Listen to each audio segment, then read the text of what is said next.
my children were not simply to consume my fruit. They were to produce fruit. So that became a prayer every day. Each child got to pick a fruit of the Spirit, and we prayed for that fruit for the whole school year. Hi, you're listening to the Zan Tyler podcast. When my family started our homeschooling journey, there were so many decisions to make. But one of our best decisions was choosing to use BJU Press Homeschool. I've never seen my kids so excited to get textbooks before. I'm amazed by how interesting and interactive the lessons are. My kids actually look forward to them. We use the online video lessons for all our courses, but I know some families choose to teach from the textbooks. What I love is that I can trust BJU Press to uphold our values. The Bible and biblical principles are woven throughout each subject. I'll admit, I was a bit nervous when I started homeschooling, but I've found a wonderful online community of other BJU Press homeschool families and consultants. The Homeschool Hub also makes my job easier. I can set up our schedules and rearrange them with just a few clicks. On the dashboard, I can see each of my kids' progress, and the assignments page shows me quickly what's ready for me to check or grade. I'm glad my son's biology assignments are automatically graded. BJU Press Homeschool has given us the tools and confidence to homeschool our children. For more information, do what I did and visit the BJU Press Homeschool website or talk with your local HomeWorks consultant. Hi, everybody, and welcome to the Zan Tyler podcast, where our goal really is to help you thrive on your homeschooling journey. Let me take just a minute to ask you to please subscribe to this podcast wherever you listen. And if this podcast has encouraged you, please leave us a review on Apple Podcasts. It is amazing how much each review really does help us. We're available on YouTube now, where you can watch our podcast as well as listen. And be sure to follow us on Facebook and Instagram, where we have even more content and some really great reels. Today, we are concluding my conversation with my dear friend Tammy Wood about homeschooling, special needs, and adoption. If you haven't heard part one, please go back and listen. You don't want to miss a minute of this incredible homeschool story. The Woods began by homeschooling their two daughters and extended their homeschooling lives for 16 more years as they adopted 7 children from Asia. So I think you'll really enjoy the conclusion of this podcast today. So if somebody is interested in adopting today, Tammy, what should they do? First, they need to be praying. And this is, I think we need to be careful that when we look at James 1:27, that we don't think about these as hypothetical, theoretical widows and orphans. Right. That we have real people. That's real right. people. And so there are organizations that you can partner with that will give you pictures and names.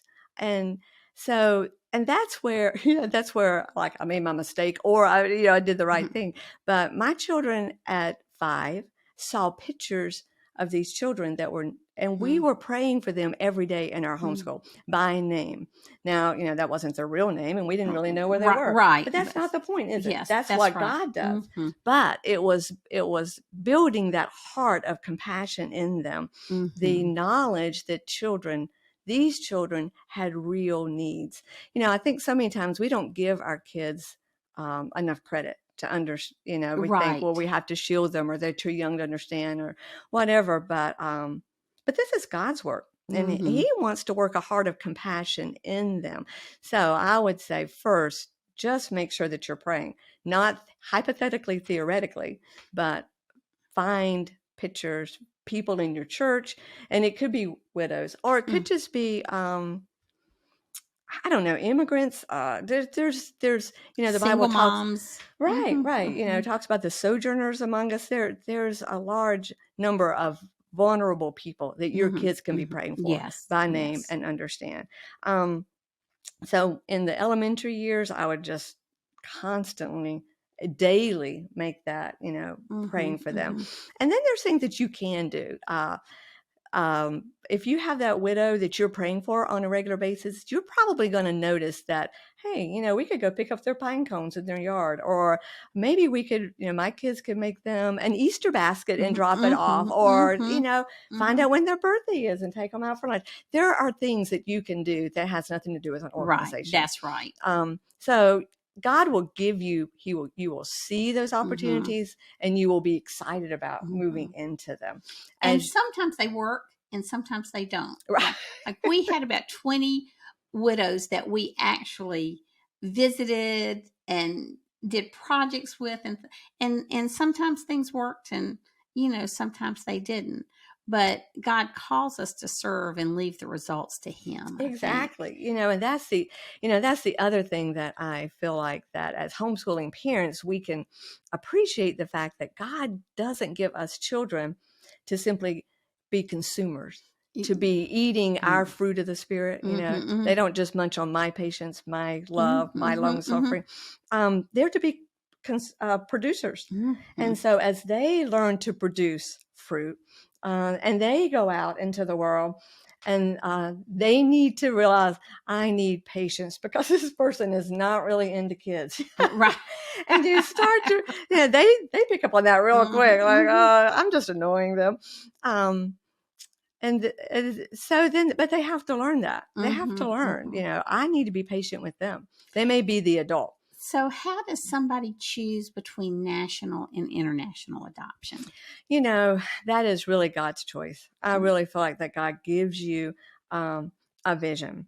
And it wasn't that we necessarily pursued international adoption, but we followed where God led. And so because my girls were leading this, they were driving this train in so many ways. That's right.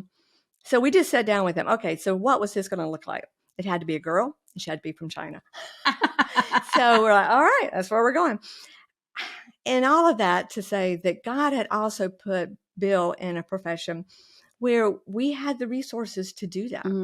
And so talk to us a little bit about the finances, because I remember when the 3 came up, even y'all had some financial, it was a stretch. It was a stretch. There was no organization doing a 3-for-1 special. So, it was, it was, and the organization themselves, like, you cannot even afford this. But we felt like this is what God called us to do. So we began to pray. And when we did our other adoptions, we went to the bank and we took out a personal loan, put up our house for collateral, just like a homeowner's loan. So when we got started, we went to the bank and we were going to do the same thing, and they turned us down. Yeah, with a 3. So the bank turned us down twice. And they're like, no, you cannot afford this. They too said you cannot afford this. So we went back to God and we said, this is your vision. How are you going to pay for this? And then one day Bill came home and he said, well, we have the money in my retirement fund. We can just take all that. So we did. And if you know how that works, you have a certain amount of time to pay it back. And so we knew we would get home with 3 more children, and we would be all the expenses due with 3 more children. And somehow we had to pay all that money back to our retirement fund in 3 years. And we did that. Now that was God. And what I want to say is that while the bank said we were a risky venture, giving your money to God is not a risky venture. He is a very good planner and he knows how to manage our money. And so trusting him with our funds, within 3 years, we had paid ourselves back. And then we are at the point now where we have 3 in college. Right. And we're paying for that for the most part. And that sounds, and that was one of the things that people said, how will you ever educate them? And I didn't know how I was going to educate them. But I also knew that I couldn't not do what God called me to do because I didn't know where that money was coming from. Right. Or because I didn't have the money in the bank. And that did take faith. And that really, again, is that just one step at a time where you just, okay, Lord. And I thought, there's no crisis management in heaven. God is not going to suddenly say, oh, Right. Oh, college has gotten really expensive lately. There's none of that. He owns the cattle on 1,000 hills. He That's really fine. does. And I think sometimes we think that that's just a metaphor for, God is, the truth is he owns all the resources. And we have to just trust him to bring them to our hands or show us how we're going to work and earn them at over time. I don't know if this relates, but we tried to give that work ethic to our children. Right. So the other thing that was big in our house was, let the Lord build the house. This is his plan. How does he want to pull this through? But also the vision for, let the children grow as Jesus grew. And this is very countercultural, but I think it's very biblical. When Jesus was 12, he was interacting as an adult with adults, with the truth of his word. And so that was our vision. When you become 12 or 13, you need to start thinking like an adult. None of this, act like it, whatever, teenager. You need to. And so that was our vision in growing them up. And I realize when you're adopting children that are older, or you have special needs kids, we're not necessarily talking about chronological age. You may be talking about their emotional age or their abilities or whatever, but still have that vision for them that they're moving toward adulthood. That's what they need to be doing. Right. So we did bring them up with the idea of, if you want to do something like camps or retreats that our church is doing, you need to go find a little job and earn the money to do that, because that's okay. Oh my goodness. So they've been my dog sitter and my house sitter ever since we started traveling so much. And now they're gone, Tammy. What am I going to do? Isn't the truth? I am back to cleaning my own bathrooms. Taking out your own trash. I know. It's so folding my own laundry. It's like, good grief. But chores were a part of the family. They took responsibility for part of the work. There again, they were producers. They were not just consumers. So you'd add, the question was, what about people who are thinking of adoption? Pray about this. If this is God's vision for you, he will show you how that works out in your family.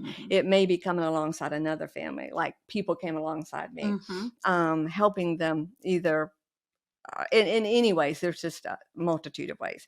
I had a friend who came to my house probably for 2 years after we adopted the last 3, and helped me with homeschooling. Just reading with them, talking with them, playing a game while I did something with someone else. There's so many ways. Oh, I remember Joe read with the girls one night. Yes, he did.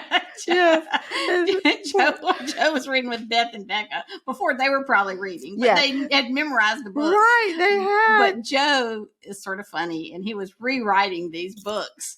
And so later they told you, Mr. Tyler is so funny, Mama, but he's not a very good reader. Because he didn't get those words right. That may be one of my favorite stories. Oh, yeah. So, and just in terms of the finances, just seek the Lord. Just seek the Lord. When we started to adopt Rebecca, I cannot say we did everything well. Suddenly we had the idea, hey, we need to sell our house and build a new house, because it wouldn't be nice to have a new house when we... And so that was crazy, and it was stressful. And so, but anyway, we were trying to sell our house. So we put our house on the market. 9 months, nothing happened. This couple came and made an offer. A little bit below what we were asking, but we were happy. I'm like, yeah, we'll take it. The day we were to close, they said, we've changed our mind. We don't want to buy this house after all. We had already moved out because we thought that was the last day in the house. It was, anyway. So here we were, and we were like, okay. So we let them out of the deal.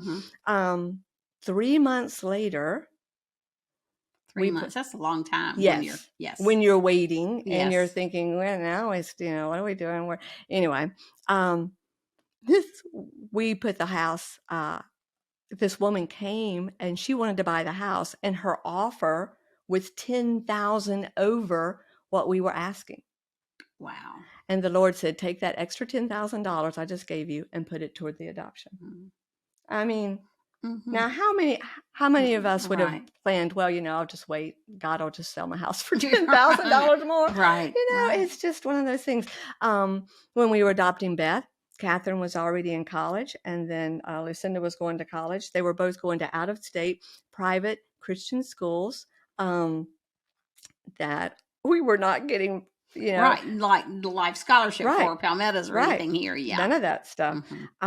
But that first year was the year we adopted Beth, and honestly, because of the scholarships that both of them amassed together, we spent less that one year on the two of them in college than we had the previous year on just Catherine in college. That's amazing. Now you do that math. That's right. Yes, that's God's math. That is God's math. Isn't it the God's truth? math. Yeah. And how would we know that? And you're looking at Lucinda, no one would have guessed that a child who was so dyslexic struggled. And we were even cautioned to say she may not graduate from high school in 4 years, much less ever go to college. Got a college scholarship. Wow. That's amazing. It's amazing. It is amazing. It is God's math. And so, and that didn't, then the next year we were back to paying, but, and then somehow when we had Will, Hannah, and Claire, God again provided that money out of the resources that we had. And then I don't honestly even know how we paid it all back, but we did. That's awesome. And, well, one of the things we talk about in this podcast is not only surviving the homeschool journey, but thriving on it. If you had any advice to give a homeschool mom today on how to thrive in the midst of all the pressures of homeschooling, what would that be? First, there is no substitute for prayer. God himself is fighting for you. He is in there with you. And, Ephesians tells us that the battle is really taking place in heavenly places. We only get there through prayer. We live here. This is daily. But through that heavenly places, prayer really makes a difference. And, it changes our hearts. Right. It gives us then the steadiness to make it work. Second of all, just realize that God has a vision for your children. He is growing them up. So you can really trust him. God is the superintendent of education. Yes. And the best one ever. Yes. And so don't be afraid to introduce them to hard things in life. He really wants to grow them up. And I can honestly say that probably the hardest thing was watching when we adopted Will, Hannah, and Claire. Rebecca was 9. Hannah was 9. So they were the same age, just a few months apart. Beth was 7, just a few months older than Claire at 6. Right. But watching them become their worst self. And I hate to say that. I love you, Beck and Beth. But it was hard. I was totally distracted. And they just took that opportunity to hey, Mom is really busy. Well, what kind of trouble can we get That's into? Right, exactly. I was like, girls, what are you doing? And one of them literally said to me one day, well, they don't do anything you say. Why do we have to do what you say? I was like, because they don't speak English. You do? But so God really gave me a vision for the fact that my children were not simply to consume my fruit. They were to produce fruit. So that became a prayer every day. Each child got to pick a fruit of the Spirit, and we prayed for that fruit for the whole school year. And, produce whatever joy in this person or whatever. And just as an example of how God works that out in practical for the mom. There was this one day that I remember it happened more than once, but one day I woke up and on my to-do list was so many urgent things that I felt like had to be done that day. I mean, there are things you have to do. Right. That's right. That I thought, as a thinking person, I know I'm not going to get this done. I honestly felt paralyzed by the to-do list. So I didn't, the Lord said, just get out of bed.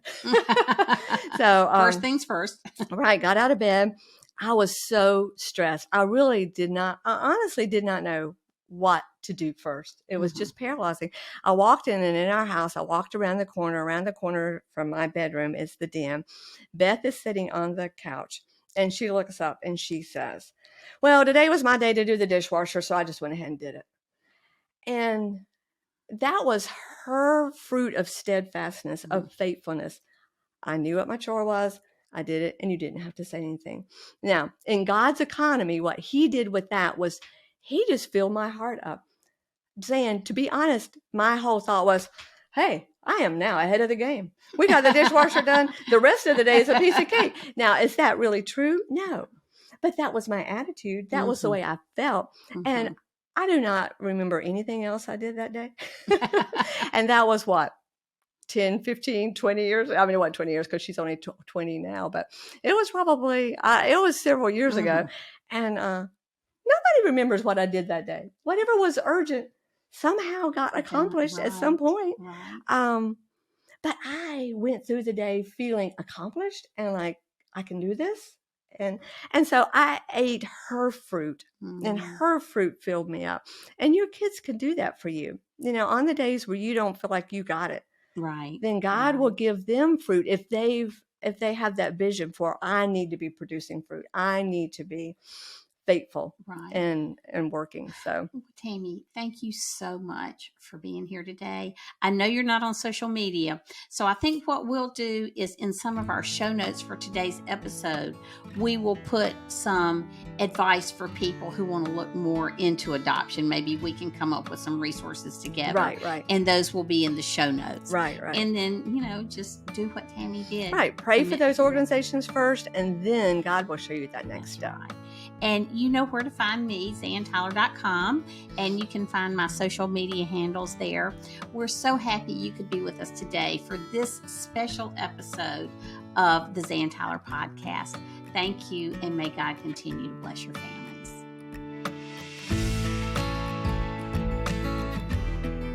Thanks again for joining me today in this important discussion of homeschooling, special needs, and adoption. You know where to find me. It's at ZanTyler.com. And be sure to check out the show notes for more information on international adoptions. Thanks for joining us. Until next time. Bye.